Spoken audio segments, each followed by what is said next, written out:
My name is Katharine Froehlich, and I'm your host for Books and Brews. I'm excited to be here tonight in Winchester. Really, thanks to you all for being here. And for last time, how folks came out and said, come back. So we're very excited to be back here tonight and really appreciate Winchester Brew Works for hosting us. Tonight is a great conversation I'm excited about, and I'll introduce Abigail Cutter. She started out as an artist, printmaker with an MFA from George Washington University. But during a long stint at the National Endowment for the Humanities, she developed a deep love for the American history. She married a man who came with 200 acres and an 18th century farmhouse in the Shenandoah Valley. The farmhouse came with a very active ghost, which we'll be talking about tonight as it is featured in the book, The Last of What I Am. She currently lives at both the farmhouse and also the small town of Waterford, close by here, and with her husband, a black lab named Emma, and a cat that bites named Barnaby. So let's give her a warm welcome.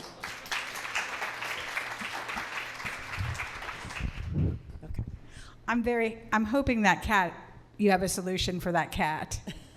No, the cat's 15 years old. It's been biting me for 15 years. No solution. Oh, that's terrible. Well, I know when we spoke last winter, I was excited about your book, and I said, this is a perfect book for October. And I would say that in the process of reading it, I found myself, this is so much more than a ghost story. And I just want to read all the many reviews that she has received. I'm going to read one from one that you may recognize, Geraldine Brooks, who is a Pulitzer Prize-winning author. I'm going to read this. What really haunts us, our own mistakes or the weight of history, based closely on the true story of her own uncanny encounters in an inherited antebellum Virginia farmhouse and old letters she found there, Abby Cutter has crafted a novel that plumbs the painful history of a common soldier in the Civil War and the burdens he cannot set down, a riveting read, rich in historic detail and moral complexity. So much more than just a ghost story. Thank you. Yes. But let's get to the ghost, as I know you all will have questions about. I love ideas and how beginnings begin, how an idea comes to you. And yours was a very direct experience. Can you tell us a little bit about that? So my husband and I inherited this house that had been in his family since 1854. And no one had lived in it for 20 years, but it had been left exactly as it was when the last body was hauled off to the cemetery. But it had really disintegrated in that time. So the plaster had fallen off the walls, the wallpaper was in strips across the floor, there were snakes in the sofa. There was old one-piece men's underwear from the 19th century. I mean, everything had been left just as it was. And so we didn't have much money. We lived in Northern Virginia, and so I worked on restoring the house a bit. We did one side of it, and it got to be in good enough shape we could spend the night there. So I was asleep and was suddenly awakened by the sound of heavy boots walking across the floor in the room below. So I punched my husband, who of course heard nothing, and poo-pooed the whole thing. But whenever we did anything on the house, somebody or something would stomp up and down the stairs, would slam doors. You wouldn't see the doors move. You would just hear the sound of a door slamming for 15 or 20 minutes. And it's not that radiators were crackling or making noises. We don't have radiators. We have electric baseboard heat. And the floorboards pop, but they don't pop consistently for 20 minutes. Or things would move while I watched. A heavy box of tiles I had taken down from the kitchen wall. It was a hot summer day, and I sat down to rest and watched the box just move across the floor. There were no, and at the time I thought, oh, well, that's interesting. The next day I thought, well, the floor is level. There are no wheels on that box. What was that? So I started out thinking that I would try to find out what had happened either in the house or in that area that had left somebody still so disturbed that they were hanging out. And the other thing I should say is that every single time we did something on the house to change it, these things would happen. So it was the sense of somebody watching what we were doing. So I started out researching, thinking that I would try to drive this ghost away. But pretty quickly, the book became something much more. It became a book about war. And it was during the time that Russia first invaded Crimea, and we were using the house at that time as a place for a weekend retreat. My husband had a high-pressure job in Washington. I was working in Washington, and we would come on the weekends and just drive around and love the beautiful countryside in the Shenandoah Valley. And so I thought about what would it be like to be living in that place and be able to hear cannons firing as far away as Petersburg, because there were so many cannons on the field. Or what would it be like, as people described, I later read, described living in that house and being able to hear rifles firing as often as the beat of your heart, where they were sitting in their houses with the windows pulled down on hot summer days to avoid hearing that sound. And so that's when I really started thinking about this place that I considered a place of refuge and serenity, which, we all know the valley and what a beautiful, serene, peaceful place it is. But it was not that. From, the start of the Civil War to the end of the Civil War, and then was literally just destroyed for years and years afterwards. Every horse dead, every cow dead, the barns burned, no way to fertilize the fields. It was just a completely different place. So that's when I started thinking about my story quite differently. And I'll turn this back to Mary Katharine in a minute, but I spent 2 years reading every bit of material I could get. Local history about the war. I had a stack of books. You have to remember first, I didn't want to know anything about the Civil War. I'm from Richmond. That's all men talked about when I was growing up, was the Civil War and who'd won what battles. And I really just wanted to know what it felt like to be a grunt, to be somebody who never saw an officer, had not left the lovely, maiden on the portico, to bid farewell as he went off to be an officer in the Confederate Army. And I ended up with a stack of books 6 feet tall by my desk, and spent 2 years reading local newspapers. And the greatest source of information for me was a database that Ed Ayers, who was head of the history department at University of Virginia, started in the 90s, which is letters and diaries of boys from Augusta County, down in the, well, now it would be the upper part of the valley, but really the lower part of the valley, and a county of comparable size in Pennsylvania, so it was the northern and southern sides. So, and my main character really is a composite of all those voices of all those boys. So that's how it started. That's a great start. Not only an experience, but it was funny reading it. I had the feeling of our conversations we've had with Ed Ayers a couple of times here at Books and Brews, and the characters, they just come to life because of that rich detail.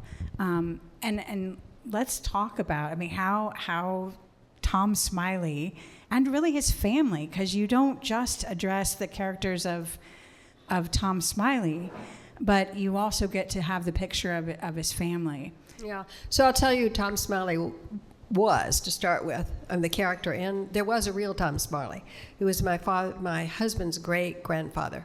And there were letters between Tom when he was 18 and his sister Mary, who was 2 years younger. But the character in the book is a boy who's finished his schooling. His father's a farmer and miller. He's bored. He doesn't want to be on his father's farm. And all of a sudden, this opportunity arises to go off and have some excitement, which is basically to be a volunteer for the Confederate Army. And once he gets there, like so many of the 18-year-olds who were there, didn't want to be there anymore. They didn't like being shot at. They didn't like killing other people. And ultimately for Tom, he decides he doesn't like the cause. He doesn't like what he's fighting to preserve. And then his sister Mary, ultimately he is drafted. Like many of the volunteers who went in the first days of the war, they ended up being drafted. And once you were drafted, you couldn't leave. If you left, you would be shot and killed. And the other thing that compelled him to stay was that his home was being destroyed. The valley was being absolutely destroyed.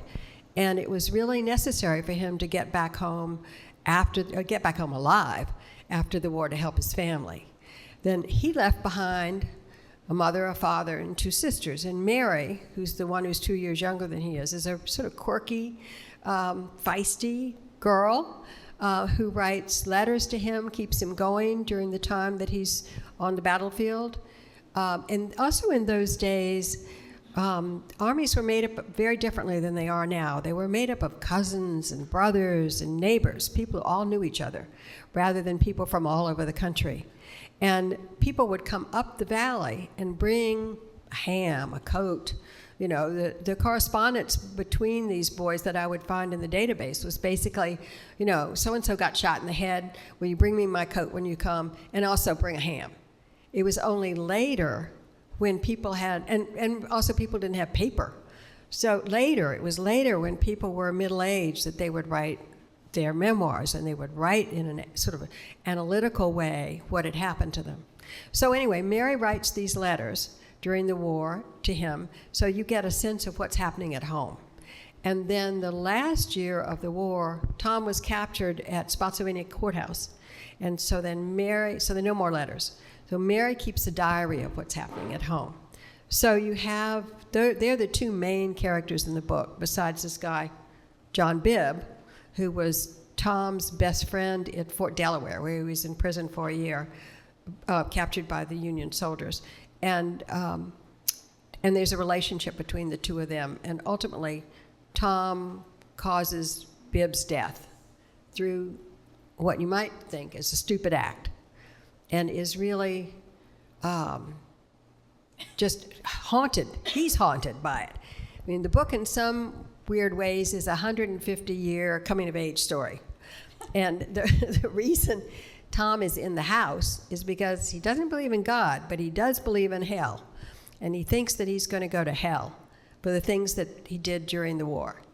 And so he's clinging to his childhood home that's full of everything that he ever knew or had, which then gives him a sense of being Tom Smiley. And what ultimately happens is that a contemporary couple in the early part of this century moves in, and they start taking stuff out.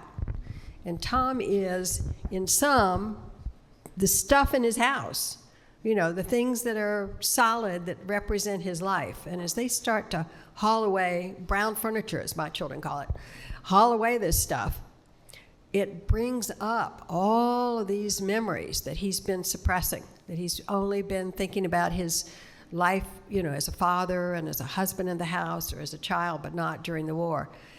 And he's just furious that these people are taking his things away, and in some respects stripping away who he thinks he is. And so he decides to scare them away, to frighten them out of his house. And the woman in the couple, Phoebe Hunter is the woman.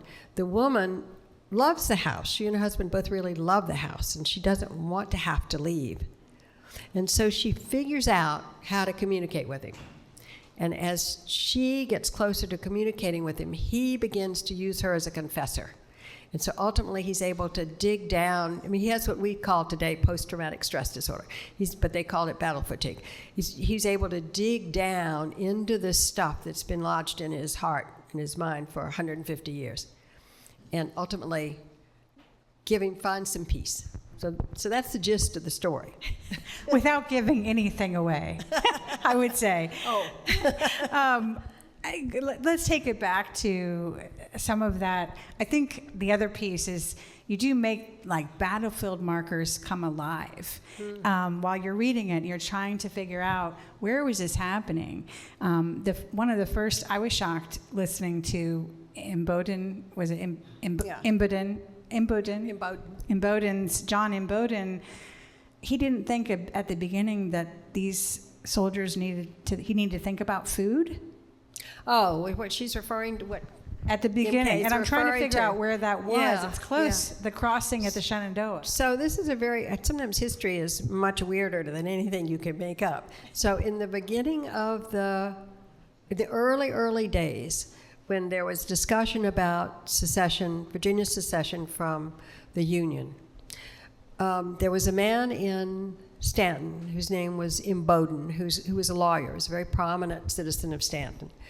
And he and the former governor of Virginia, who had been responsible for sentencing, or because at that point, Virginia and West Virginia were the same, sentencing John Brown to death. There was a lot of people who thought that Brown should be considered a maniac, crazy, but not killed. But this guy wanted to run for president. He wanted to appease the people in South Carolina, and so he opted for the death sentence for John Brown. Anyway, this guy in Imboden decided to mobilize 400 boys who lived up and down the valley. These are all 18-year-olds who lived up and down the valley, and take them up to Harper's Ferry and steal the guns from the arsenal, which is exactly what John Brown had planned to do, and this governor guy had him hung for. So they round up these 400 boys, and they just head off to Harper's Ferry without any thought about where food's going to come from. I guess with the idea, there was a train then, I guess the idea was somehow they'd bring food from home. They brought their own weapons. But ultimately, when they got to Harper's Ferry, all this part's true, when they got to Harper's Ferry, word had gotten to D.C., to Washington, and there was a small group of Union or federal soldiers there. They just burned down the arsenals and destroyed all the weapons because everybody anticipated a war at some time. And the reason Imboden and this governor wanted to steal the weapons was that then they would be used for the Confederate cause. So when all these boys got to Harper's Ferry, there was nothing left. The town was wrecked, and the part of the town was wrecked, and the arsenal was destroyed. So much for weapons as well? Yeah, people just had what they brought for home. Yeah. That's all. Talk a little bit, I know your characters also really reflect differing views that people held in the Shenandoah Valley. Can you talk a little bit about those views and Sure. in context of your characters? Sure. Well, it was news to me that only 1 in 4 families in the entire South had slaves. I just assumed there were, lots of people had slaves. And in the valley, only 1 in 5 families had even 1 slave. Not that that's a good thing, to only have 1 slave, but it's not because the people had bigger hearts, it's that the crops were different. They weren't labor-intensive crops, so it was wheat and rye. You didn't need as many people to farm land, and often families did the farming themselves. My husband's family did their own farming. They had no slaves. So many people in this part of the world didn't want to secede. They realized that it was the people in Richmond, the legislators, who were all wealthy men who had slaves, who were pushing this whole issue, and they saw no reason to risk their sons' lives or their lives to protect something that they didn't benefit from. So there's that. And that's real. Those are really most of the people in the book, is people who are aware. This is before the war starts. Ultimately the war became one of defense of your own land and your own home. But initially, people didn't care about states' rights. Nothing that they cared about had anything to do with states' rights. People aren't willing to die for some idea. It was that slavery and businesses related to slavery represented 60% of the nation's gross national product. It was a huge piece of the economy. And that's what these people didn't want to, not Valley people, but the people in Richmond, the legislators, that's what they didn't want to lose.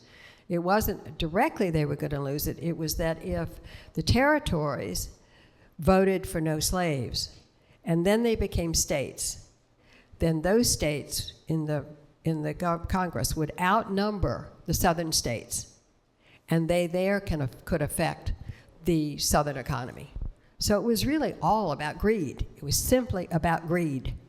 And and as so often the case, it's the middle classes and the poor people who are fighting to defend the interest of the rich people. And that was certainly true in the Civil War. Going to the haunting side now, because we are in the month of October. I know when I was reading it, and I have had those moments in my home where I've felt something or talked about bad juju and had my husband kind of look awry at me like this. Talk a little bit about Phoebe and her response, how she responded a little differently. It kind of gives us another way to respond to things instead of complete fear. Well, Phoebe's a character, the book doesn't make a great deal of this, but Phoebe's a character, she's a woman who already has had some experience her entire lifetime of sensing things that there was no other way to know, and been told by her parents, that's crazy, people think you're nuts, you can't tell people about this sort of thing. And so she ultimately decides to contact the Department of Perceptual Studies, which really does exist at the University of Virginia, and has a guy come from their Professor Leibowitz, come to the house. And although the Department of Perceptual Studies at University of Virginia is not interested in ghosts, but they are interested in near-death experiences, and they're interested in children who give accounts of lives they wouldn't know anything about, and they have a huge, file of those cases that they then check up and use scientific methods to check up on. Anyway, so Phoebe has Professor Leibowitz come, and he tells her not to be ashamed of this skill that she has, but that she can perhaps help this entity that's in her house, that she's really just very angry with because it's keeping her from enjoying her home. And so that's why she then begins to try to communicate with him, to talk to him. And I based Phoebe on a character in, Anthony Doerr, most of you I'm sure have read All the Light We Cannot See, but he also has a fabulous collection of short stories called The Shell Collector. And one of those short stories is called The Hunter. And in that story, the main character figures out how to talk to dead people. So, and she does it by just reading a whole lot of books about how you talk to dead people. And so I looked up what those books might be, 19th century books. And so it's that character I based my character Phoebe on. So how did you respond to your haunting in your house? Similarly? No, I've not tried to talk to Tom. Well, so I'll deviate and tell you a small story, but this is really a story on me, is that we had a St. Bernard. We didn't stay in the house in the winter. I came down to I'm the person who does the repairs in our house. So I came down to repair a broken window in the attic. I heard this bang, bang, bang, bang, bang on the front door. So I ran down to the front hall, and I screamed a whole bunch of curse words, and I said, "Go away. You're dead, you don't belong here." And then it occurred to me, maybe it was somebody on the other side of that door. So I opened it up, and this guy standing there, this is in December, looking really pale and shocked. And he wanted to have his Boy Scout troop come and cut the scrub cedars on the back 40. While he's telling me that, the St. Bernard runs out the door, and because the neighbor's cat went by, runs out the door to attack the cat. And we had been training this dog the way we'd been taught to train puppies, which is to put them out on the ground, put your hand on their neck like their mama's paw, and growl up their nose. So without thinking, I ran out the door, threw the St. Bernard down on the ground, got down on my hands and knees and growled up the dog's nose, which means the man never came back for the trees. And who knows what the neighbors thought. But anyway, I did go to see a psychic about the house. And I didn't tell him anything about what had been going on, but I asked, I'm really a nuts I am here. I didn't tell him anything about the house, but I asked him to tell me what he could about it. And he said, well, first of all, you have to stop cursing the way you curse. People from that era are not used to women talking the way you talk. So, which I thought was pretty good. Anyway, he said he thought it was my husband's great-grandfather. So I was willing to believe him, given the fact he knew about my bad mouth. So is it still haunting at your house? Well, it stopped. Actually, the angry stuff stopped, and about halfway through writing the book, and thoughtful things happened. So in the back bedrooms, it's a higgly-piggly old farmhouse. The back bedrooms, the sheets would be turned down in a hotel wedge when I would come down, or a rocking chair would rock. One time I was downstairs in the room we call a library because it has a lot of books, and I heard, with my deaf from birth Labrador, and I heard this creak, creak, creak, creak, creak, creak, and I told myself it was a mouse. And then it occurred to me mice don't chew on things rhythmically. So the dog and I went upstairs, and there was a rocking chair in the room above where I'd been sitting, and I sat in the chair, but I couldn't make it make that noise every time when I rocked. So when my husband came, because he was coming in a separate car, I had him go up there and sit down, and he could make it rock and make the noise every time, which meant whatever it was bigger and heavier than I am. So, but that's not, it doesn't frighten me. It's that I'm afraid of being alone in the house at night and not knowing whether it's a human or not coming up the steps. And then I'd have a heart attack and die. So it's not the ghost I'm really afraid of, it's the not knowing that I'm afraid of. And I do now, as the psychic told me, I say, hello, Tom, when I come in, and I say, goodbye, Tom, when I leave. So that's how I deal with it. But I hadn't heard it for about 6 or 7 years until last fall. And I was standing out, and I decided, my husband used to travel a lot for work, and he was going to be away on Sunday night. This was a Friday, and a neighbor asked me if I was going to stay. Neighbor was up visiting, and asked if I was going to stay in the house on Sunday night, when my husband was gone, and I said yes. For the first time in, 18 years, I'm going to do that. And she said, well, I'll believe it when I see it. And at which time, we have metal storm windows on our house, and you have to go, click, click, to get them to go up and down, and then they make a sound of metal sliding on metal. Well, that's what I heard. Click, click, and then metal slide on metal. So I spent that Sunday night with a friend. I didn't stay in the house. That's how I deal with it. I just don't stay in the house at night by myself. That's great. Well, I loved that line you had here of places full of someone's memories, and the idea that a haunting, might just be a lot of memories collected. It's possible. Yeah, but I would also probably stay at somebody's house as well. Yeah. Well, one last personal ghost story, and then I'll stop. So one time, years ago, because I do love the house, it's a sunny, bright, not scary place.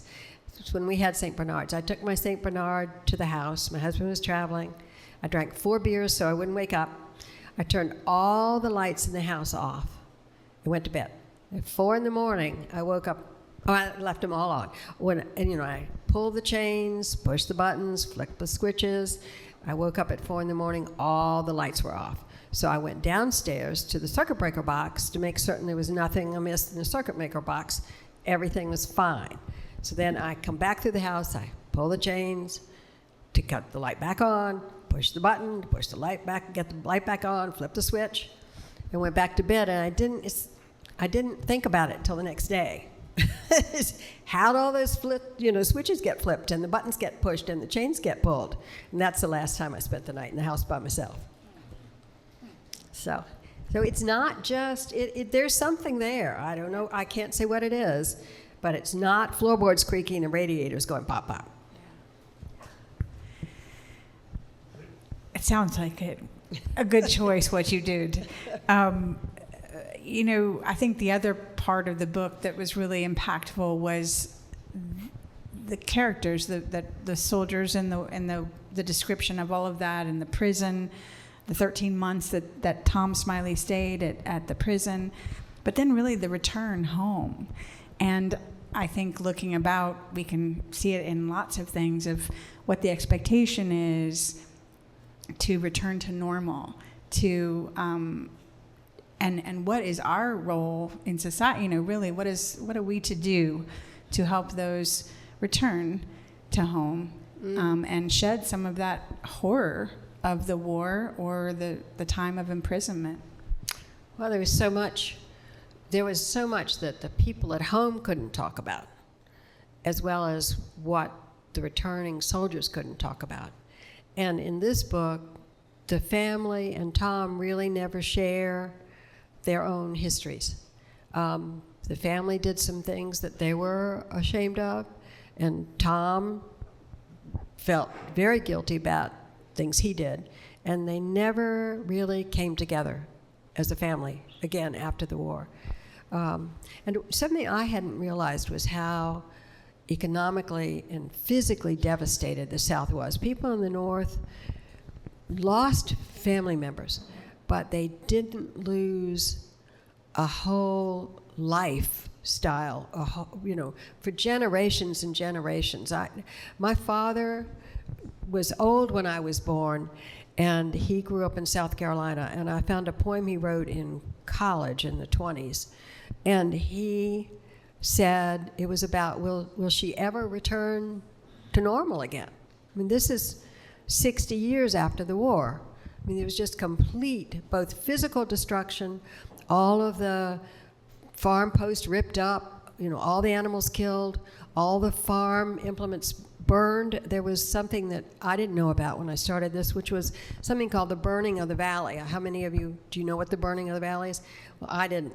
But, there's just absolute, complete destruction of barns, farm implements, anything that could contribute to the growing of crops in the valley to then sustain troops.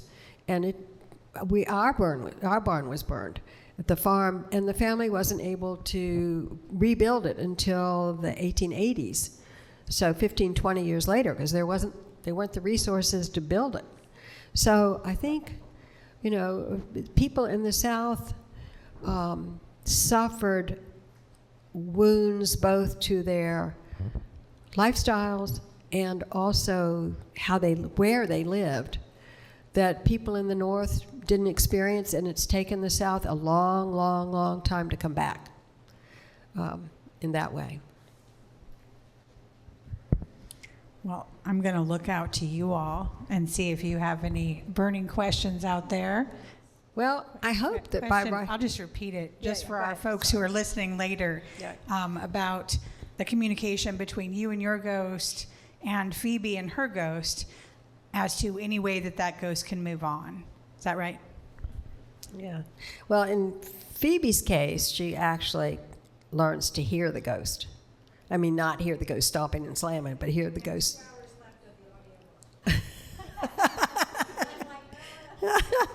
Oh, I'm sorry. I'm giving a spoiler. But at any rate, I can't hear Tom Smiley speak. I can only hear his whacking around, which seems to have pretty much stopped.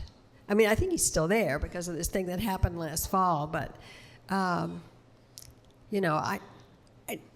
did tell him at one point civilly that I didn't want to hear him anymore. This was after I talked to the psychic, and I didn't hear anything for 5 years. But then we put a new roof on the house, and the roofer said, "I thought you said nobody was home," one of the workers, to the guy who was the contractor. And he said, "Well, nobody is home." And he said, "Well, somebody just walked across the dining room floor while he was in there using the phone." So, the psychic said that he actually keeps the house safe.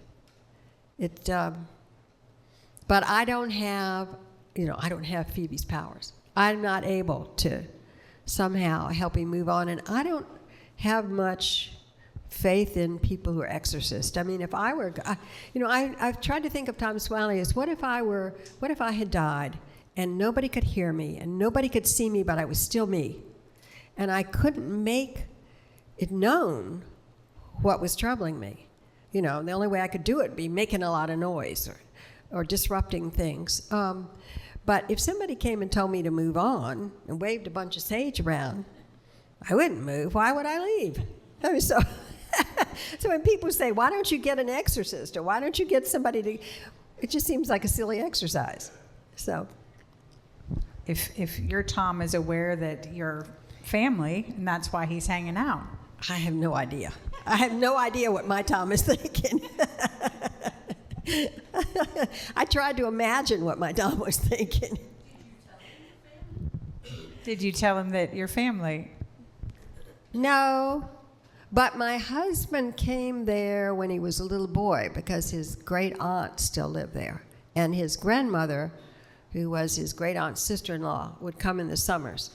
And so, but I guess you looking at a 6-year-old, you might not make the connection with the older man, but you might know the name. So I have no idea. I don't know. I mean, he certainly seemed placated to some degree by the book, but maybe he just likes having his name mentioned a lot. I don't know. I don't know. Is it that? Yes. No. Did any other husband's family members, were they aware of the ghost? Sorry. Or what was your second part of that question?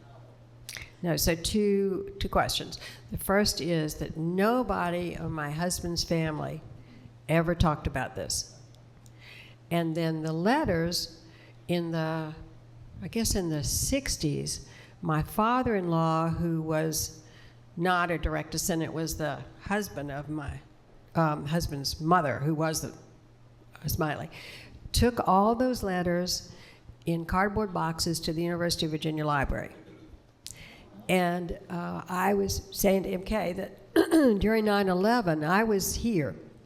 We're living in New York, but I had come to Virginia, went down to the farm. And so I did what I had meant to do for a long time, was I went to the library and I copied the letters, and there were some, because there was real shortage of paper.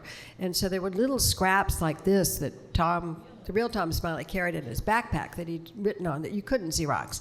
So I hand copied it all. And then, 2 years later, Ed Ayers made his database and had some graduate student copy all these things and put them there.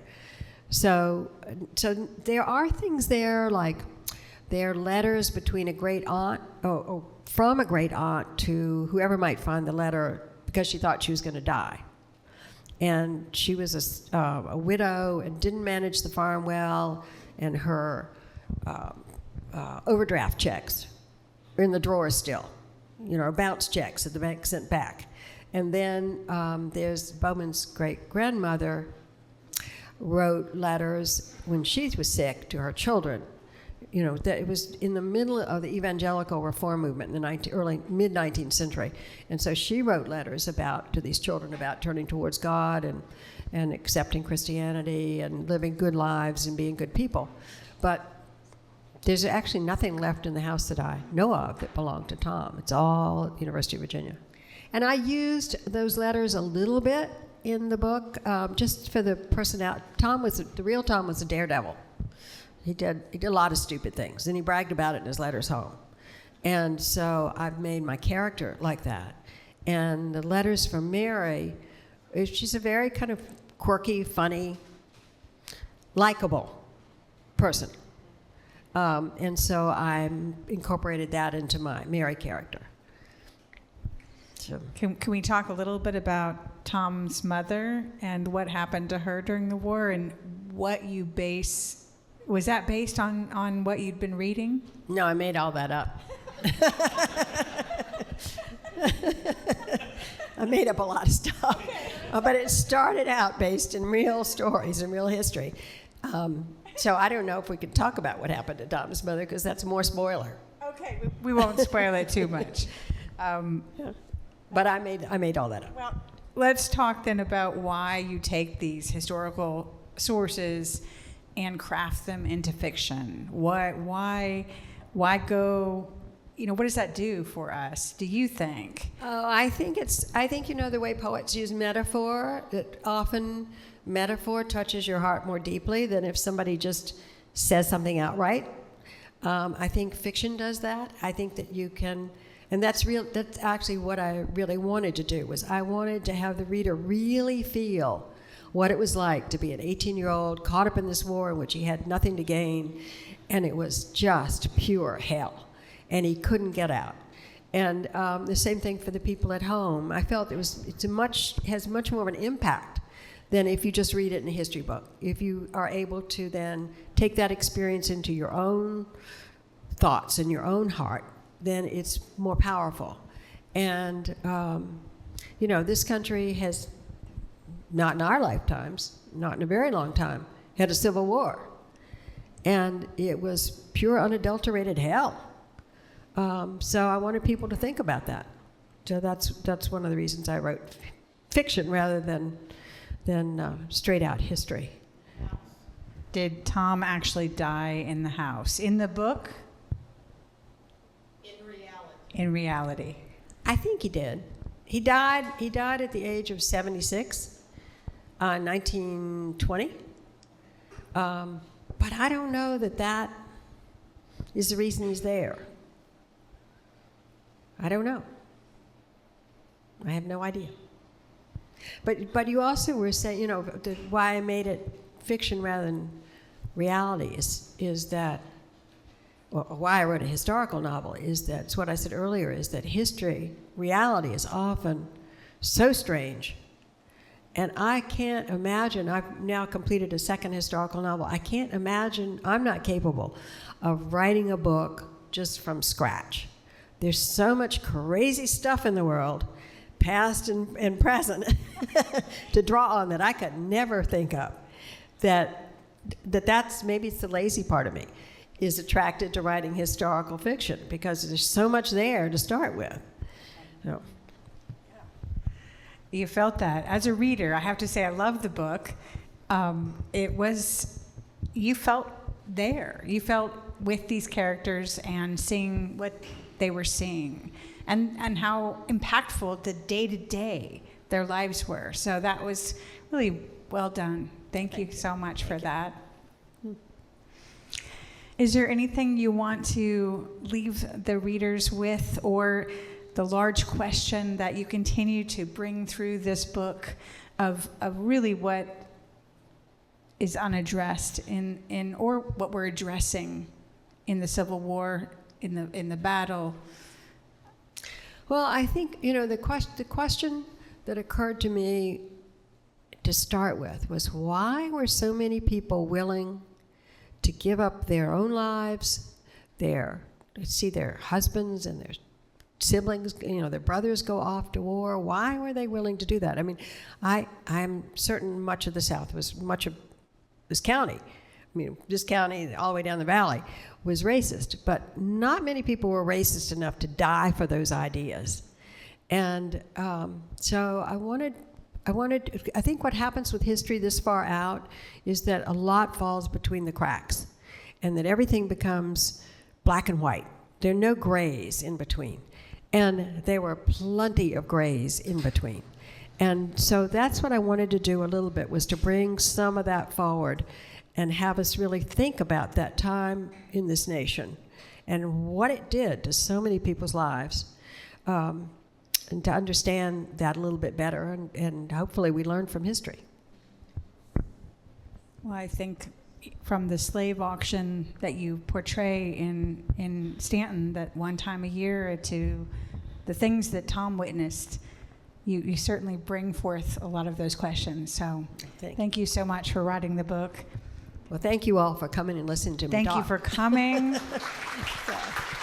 Interesting topics. I'm so pleased we were able to talk about ghosts and Civil War and history tonight. So thank you again, Abby. Thank you.